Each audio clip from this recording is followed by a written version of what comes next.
I'm looking back at all the memories and shit. And bro, it's crazy, man. Like, bro, I went to this school. Niggas didn't fuck with me. So I ended up getting kicked out. Talk about it. I went to an alternative school. And now a nigga a filmmaker. It's not fuck the school because this is part of my arc. You feel me? Like, it's part of my arc. Like, so it's not fuck the school, but it's fuck the school. I'm telling you now, this iron is just trash. We got Chronicles of a wrinkly shirt here. Like, I've ironed this thing 5 times. It's not working. It's not working. It's ghetto. It's ghetto. It's ghetto. I've ironed over that part like 10 times already. 10 times? 10. You zooming in on me. I can see it. It's like an eye just going, this shirt? This shirt? I'm done with it. She's done with it. Done.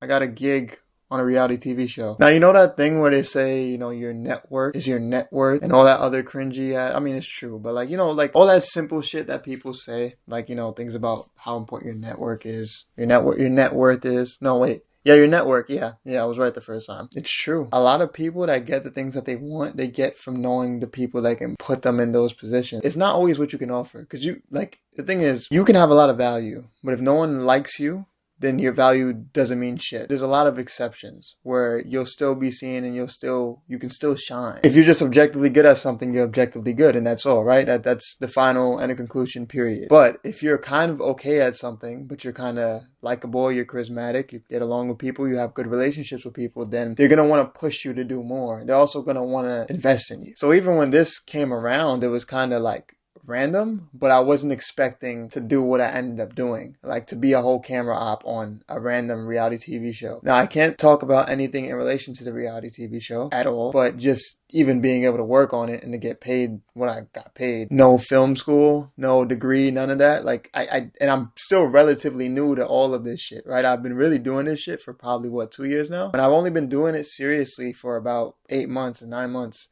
So, bam, it's kind of crazy how I just randomly stumbled across this gig. Basically, I knew someone that knew someone, and that someone needed someone to be a camera operator, and then I happened to be that someone that was a camera operator, and that's how it happened. People underestimate how far connections can get you. Now, I'm not saying that's all you need in life, because being likable can only take you so far. That's limited as well. But people underestimate how much that benefits or can even apply to things. Like, you got to remember that most people choose or do things based on emotion. You know, like there's people that's like, okay, objectively, this person is better. But then a lot of times, if you're emotionally invested in someone, you're going to try and look out for them. Yeah, a lot of what I'm doing nowadays, right? Like, aside from like the independent projects, I've been able to do or get to from just knowing who I know. That's the thing when people say network. I think a lot of people get into this thing in their mind that like any fucking person that walks past me, they have to know me. That shit is fucking weird to me. That's why like when I network or when I make connections with people, I'm very specific and I'm very selective with who I choose to connect with. I try to trust my intuition with that. And then after that, you know, I judge them through the habits that they partake in, the habits that they've developed as I'm interacting with them and,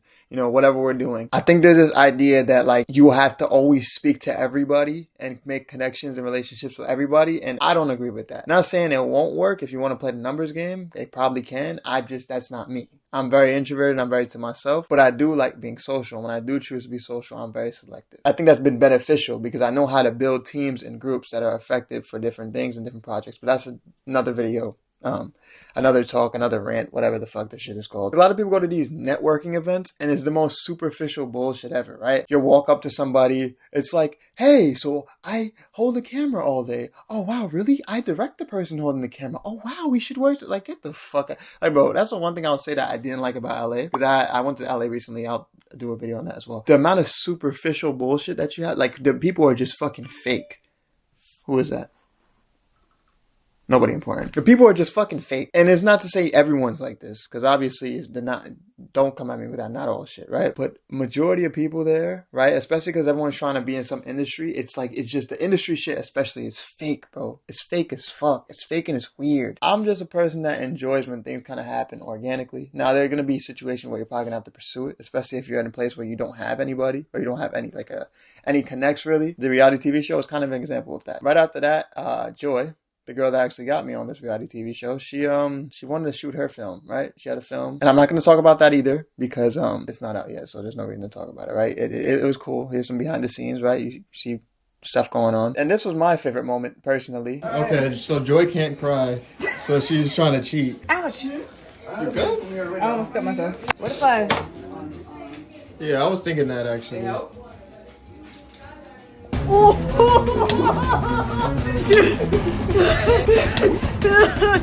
What? I just rubbed my eyes.